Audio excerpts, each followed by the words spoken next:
Hello, everyone, and welcome to another episode of the Wise Decision Maker Show, where we help you make the wisest and most profitable decisions. My name is Dr. Gleb Tsipursky. I'm the CEO of Disaster Avoidance Experts, the future of work consultancy that sponsors the Wise Decision Maker Show. And I'm joined today by Prakash.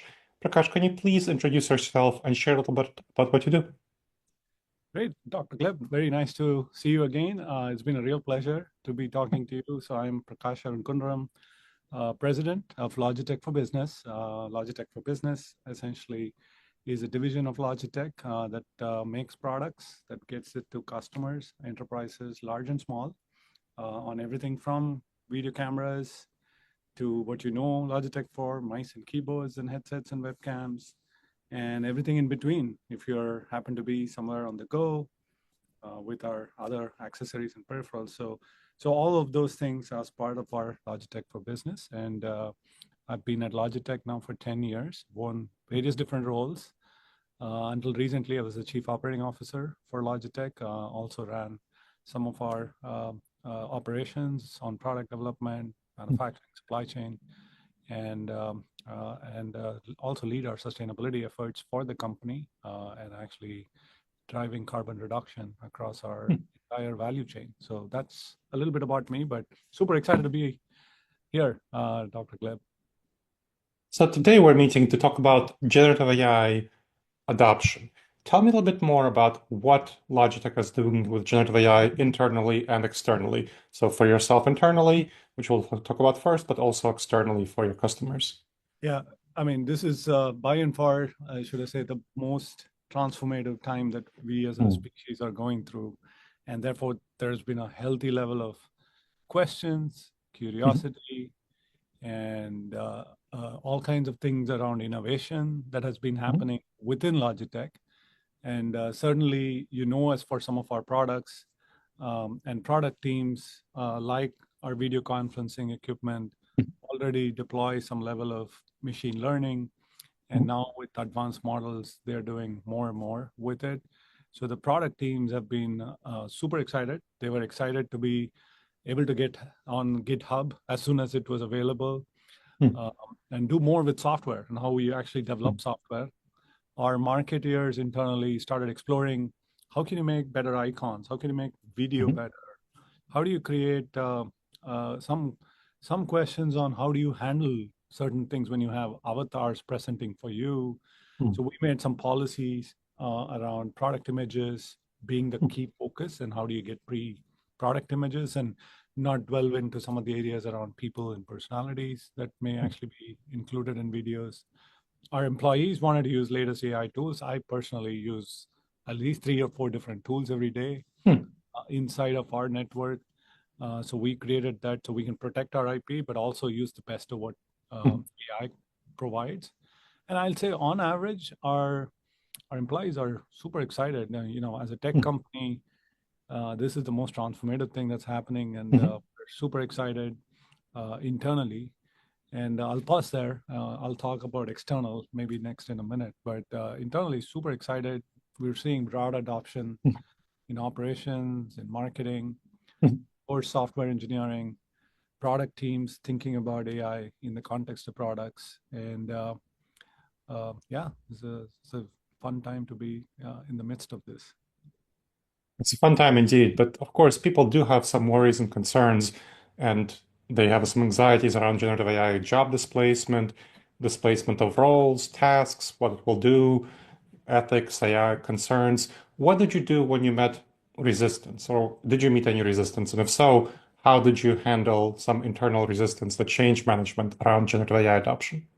Yeah, I'll say first of all, maybe I'll start with leadership, and then the people in the team. Leadership had very little resistance to AI, which stems from our history as a tech company. We understand that we have to innovate to keep up with what's happening. Otherwise, you risk being left behind. And so there was very little by way of resistance from the leadership team. And as I said earlier, like the biggest topic, top of mind for us was how do you make sure you still protect privacy, content that's personal to Logitech, that we've made innovations possible. How do we make sure we protect that? And so there was a little bit of I'll say not caution, but real thinking around how do you utilize some of these AI models, and what data do you actually allow the AI models to see that is Logitech Mhm. proprietary? So that was one place from a leadership perspective that we spent some time on. We've actually been using AI in our video conferencing well before AI was a buzzword. We had a thing called Right Sight and Right Sound that was announced way before 2022 when ChatGPT became big. And it's been part of our products. It's been one of those things that we've been doing. We've had a machine learning team that looks at computer vision for at least 8 years now. So it's been one of the things that we've always kind of done in the context of machine learning. But as these models got um, more involved and more capable, it certainly opened up a new possibility from a creativity perspective. We didn't get, to be honest, a lot of job loss type discussions at all internally. The bigger questions were, how do you prevent bias in the models? How do you make sure you have the right data that you actually can make these models understand? And as you know, depending on the input data, you're going to run it through a transformer, a large language model transformer, and it's going to generate some output. So the input data is super critical. And if I zoom out for a minute, Logitech actually plays in that world of input, right? If you really think about where we sit in the ecosystem, we generate audio, video, and input from mice and keyboards. So we are kind of very aware of our role in the ecosystem. And so that brought up even more, I'll say, awareness around having this Swiss neutrality, which is what Logitech has always been known for, and really understanding the privacy aspects and the bias aspects of AI. So that was probably the biggest area of focus. Um, yeah, and I'll, I don't, we've not really received too much internal resistance. There's been more want that we've been able to, like, everybody's wanted to try the new latest thing that comes out, and we've been very deliberate about how we allow that to happen. So we set up a AI governance board. They actually approve certain models from being used internally, and we have policies on responsible AI that we put in place. We also signed up for the European Responsible AI Act voluntarily, just to bring that top of mind in terms of our employees, product teams as we think about it. So tell me a little bit more about what were people's concerns about fairness, ethics, transparency, data. How did you address them? So you talked about governance, but tell me a little bit more concretely about how you addressed those concerns, maybe with some examples. Yeah, so I'll start with the most basic of basic examples, which is I'm looking at you at a video camera, and the video camera has to recognize who I am, and therefore it represent me in the best of myself. And to do that, you need the models to actually understand things like lighting conditions, but also equally things like tone and color and complexion and things of that sort. And the same thing applies on the audio side. So we spend, I'll say, considerable amount of time making sure that the data models that we actually use to train our right sight and right sound to be based on as wide a set of parameters as possible, as diverse a group of people as you can. Audio, as you can imagine, there's a huge difference in tones, accents, pitches, if you're male, female. So really thinking about it from that perspective, and actually making sure that is top of mind. So that's two things: audio and video, and then actually having access to the data, like who gets access to that, making sure that is pretty clearly marketed, and the legal team. We have a chief information security officer who is in charge of our privacy and security policy. So she's really top of mind on making sure that we subject this as an additional gate in our security and privacy processes. So that's kind of how we thought about it. And how did the leadership work on developing a strategy on generative AI that aligns with your business objectives? So you've kind of saw the impact of the release of ChatGPT. People are really excited about it. You're thinking we need to also restrain their excitement and make sure that you manage risks and are ethical. What was your broader vision? How did you develop that strategy?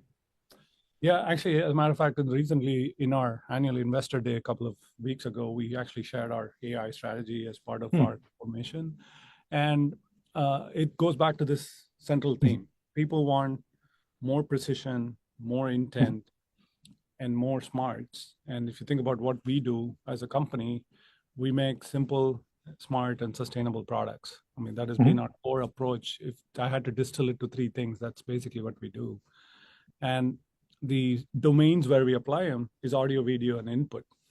So Hmm. if you really think about us in the ecosystem, Logitech in the ecosystem, it's our job to make sure that the data that you get to these cloud models, we are on a call, video call, and the cloud model that's actually running this is getting data from us, is taking out noise, it's doing all of these things, but it needs that last millimeter fidelity of audio, video, and input data. Hmm.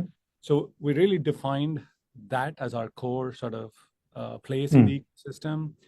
Um, we're not going to become, I'll say, a company that is that's only doing language models for a living. Hmm. Like, that is not Logitech. Logitech makes products that customers use for work and play.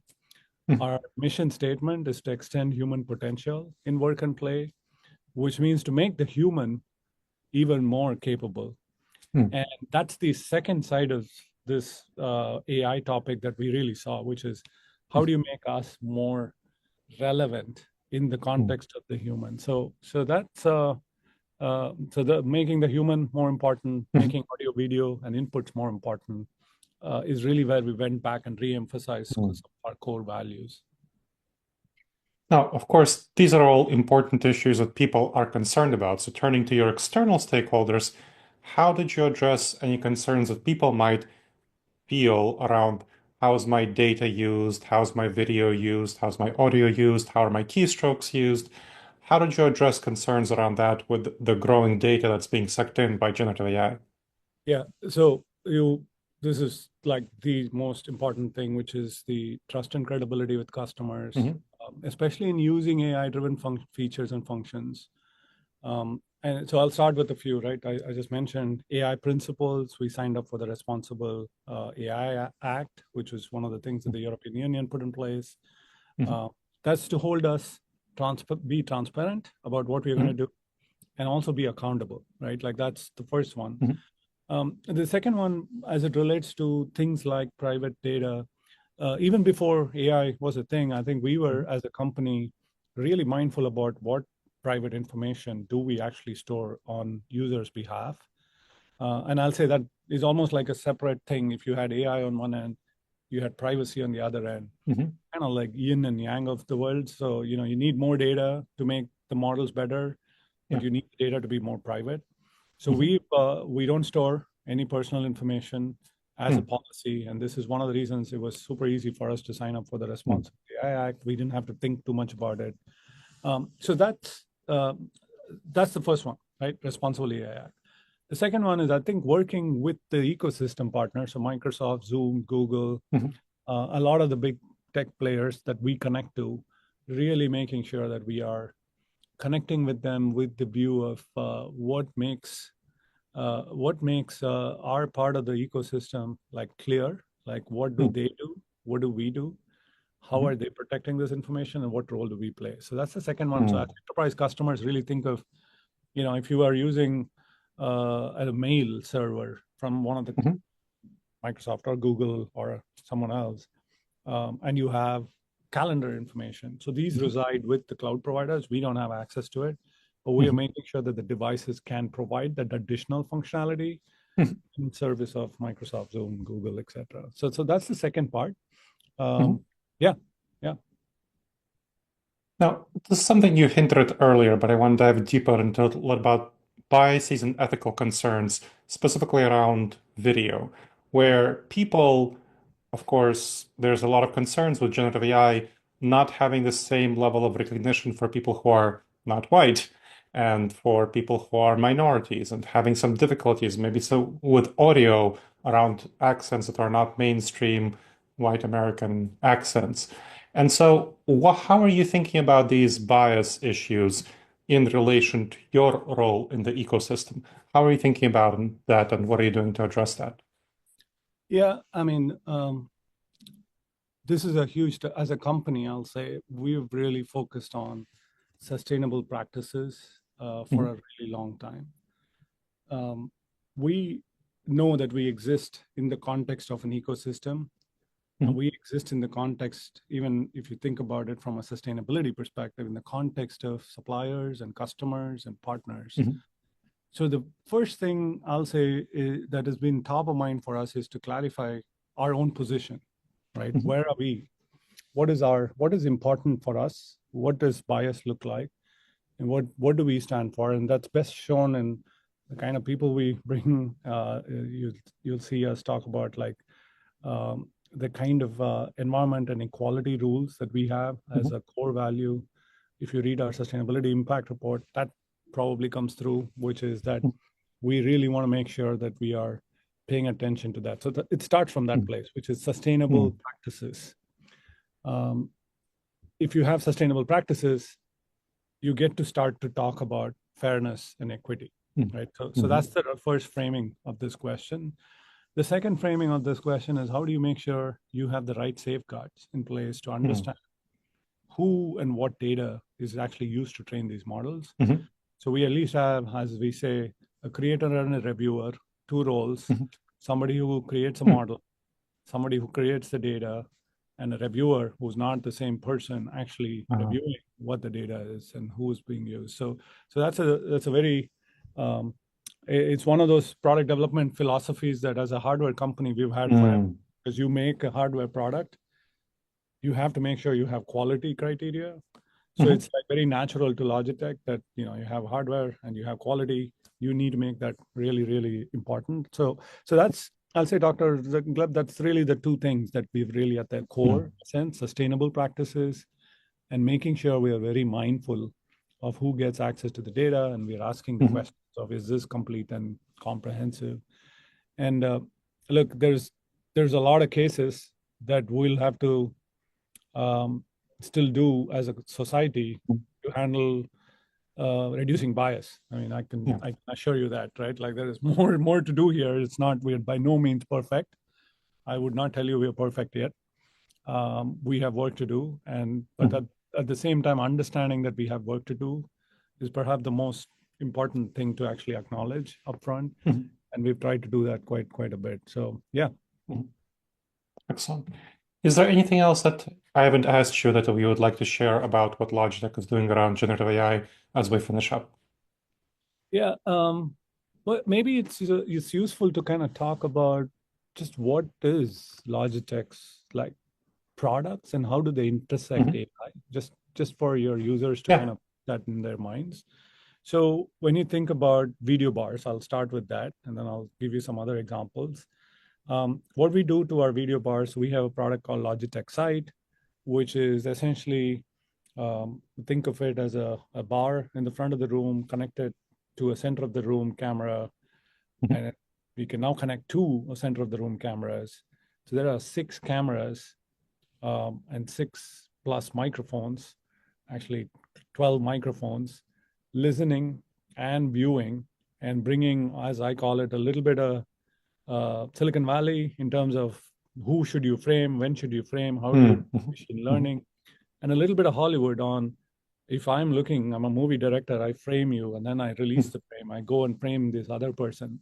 And we really built this with the idea that we want equitable meetings so that the remote mhm, participant feels like they are already there mhm, uh, in the meeting room, even though they may be miles away. So that's one example of where AI at the edge meets cloud mhm. and in a conference room and really being able to deliver this. I'm happy to report we got the Times Invention of the Year award last year. So that's really cool. Congratulations.